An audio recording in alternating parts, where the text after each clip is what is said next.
Hello viewers, আসসালামু আলাইকুম। আশা করি সবাই ভালো আছেন। আল্লাহর রহমতে আমিও ভালো আছি। আজ আপনাদের মাঝে ছোট্ট একটা টিউটোরিয়াল নিয়ে হাজির হলাম। তা হলো ইজি বাইকের কন্ট্রোলার 60 ভোল্ট, 14 ভোল্ট, 5 ভোল্ট সব ঠিক আছে, তারপরে পিক আপ ধরে না কেন। চলুন দেরি কেন, আর যাই মূল ভিডিওতে।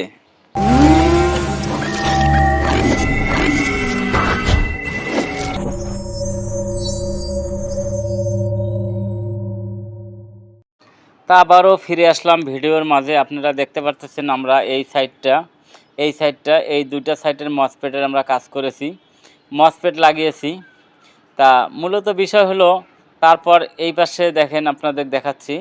এই পাশে যে এসএমডি ট্রানজিস্টারগুলো আছে, এসএমডি রেজিস্টার আছে, এই রেজিস্টার ট্রানজিস্টার আমরা লাগিয়েছি, লাগিয়ে সার্কিটটি কমপ্লিট করেছি।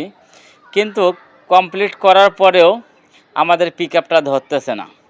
তার কারণ পিক আপ দিলে আমাদের পিক আপটা কোনো কাজ করতেছে না। তা আমরা এখন এই যে পিক আপের তারটা লাগাচ্ছি। তা আপনারা দেখুন যে আমরা চার্জারের লাইনটা ইনপুট করেছি একটা চার্জারের সাহায্যে। তা আমরা এখানে 48 ভোল্ট দিয়েছি। তার কারণ এই দেখেন এখানে 48 ভোল্ট আমরা ব্যাটারির কানেকশনটা যেটা দেয় সেটা আমরা কানেকশন দিয়েছি। দেখেন আমাদের বাতিটা সুন্দরভাবে ডিপ দিতেছে, তার ডিপার দিতেছে বাতিটা। তা আমরা মূলত বিষয় হলো আপনাদেরকে এখন ভোল্টেজটা মেপে দেখাবো যে আসলে আমাদের ভোল্টেজটা ঠিকঠাক মতো আছে কি না। তা আপনারা দেখতে থাকুন, আর কথায় বার্তায় ভুলভ্রান্তি হলে আপনারা ক্ষমার দৃষ্টিতে দেখবেন। আর যারা আমার চ্যানেলে নতুন তারা অবশ্যই আমার চ্যানেলটা সাবস্ক্রাইব করে পাশে থাকবেন, আর বেল আইকনটা অন করে রাখবেন যাতে আমি ভিডিও ছাড়া মাত্রই আপনাদের কাছে পৌঁছে যায়। আর আপনারা কী ধরনের ভিডিও দেখতে চান কমেন্টে জানাবেন, আমি সেই ধরনের ভিডিও বানানোর চেষ্টা করব। তা দেখেন এদিকে আমরা 250 মিটার দিয়ে নিয়েছি। আমাদের এখানে দেখেন 14 ভোল্ট, ভালো করে ফলো করেন। আমাদের এখানে দেখেন এই যে আইসির যে সেন্সরের যে লাইনটা, আমরা মিটারটা 50 দিয়ে নিলাম এখন। তা আমরা নেগেটিভে নেগেটিভ ধরবো, আর পজিটিভ প্রান্তটা ধরবো হলে দেখেন এইদিকে ভালো করে ফলো করেন। আমাদের এখানে মিটারটা 50 দিয়ে নিয়েছি। দেখেন এখানে আমাদের ভোল্টেজটা ঠিক আছে।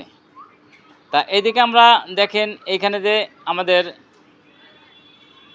মিটারটা 250 দিয়ে নিলাম। আমাদের 48 ভোল্ট বা যে 60 ভোল্ট ইনপুট করেছি সেটা দেখেন আমাদের ইনপুটটা ঠিকঠাক মতো আছে কিনা দেখেন। আমাদের এখানে 250 মিটারটা দিয়ে নিছি, আমাদের 60 ভোল্ট এখানে ঠিকঠাক মতো আছে। তা আমাদের এখানে এখন বিষয় হলো যে আমাদের বাতিটাও ডিপ দিতেছে। আমাদের পিক আপে দেখেন ভোল্টেজটা আছে কিনা আমরা দেখে নিচ্ছি। তা আমরা পিক আপে কালারে কালারে লাগিয়ে নিয়েছি। আমাদের দেখেন এখানে আইসির লাইনটা যে আছে, আইসির লাইনটা আমরা খোলা রেখেছি। ব্যাক গিয়ারের যে লাইনটা আছে এই লাইনটা আমরা খুলে রেখেছি। তার কারণ আমরা এই লাইনগুলো এখনও দেই নাই, শুধু পিক আপের লাইনটা আর আমরা মোটরের কানেকশনটা কালারে কালারে লাগিয়ে নিয়েছি। সবুজের সাথে সবুজ, নীলের সাথে নীল, হলুদের সাথে হলুদ, শুধু আমরা মোটরের কানেকশনটুকু লাগিয়ে নিয়েছি, আর আমরা কোনো কানেকশন লাগাই নেই। তা এখন দেখেন আমাদের মিটার সুন্দরভাবে ভালো করে ফলো করেন যে আমাদের বাতিটা সুন্দরভাবে ধাপ ধাপ দিতেছে। কিন্তু এইখানে যে পিক আপ না ধরার পেছনে একটা কারণ আছে। আমরা মেপে দেখলাম এইখানে যে একটা এসএমডি ট্রানজিস্টার আছে G1, এই G1 ট্রানজিস্টারটা শর্ট হয়ে গেছে, এই কারণে আমাদের পিক আপটা ধরতেছে না। তা আমরা এই ট্রানজিস্টারটা চেঞ্জ করে আবার আপনাদেরকে আমি দেখাবো। দেখেন এই যে আমরা আরেকটা সার্কিট থেকে একটা G1 ট্রানজিস্টার এই জায়গায় দেখেন ভালো করে ফলো করেন। এইখানকার G1 যে ট্রানজিস্টারটা আছে এই ট্রানজিস্টারটা আমরা এখান থেকে খুলে নেব, খুলে নিয়ে আমরা ওইখানে লাগাবো। লাগানোর পরে আমি আপনাদের দেখাচ্ছি। যদি কথায় বার্তায় ভুলভ্রান্তি হয়ে থাকে তাহলে আপনারা ক্ষমার দৃষ্টিতে দেখবেন।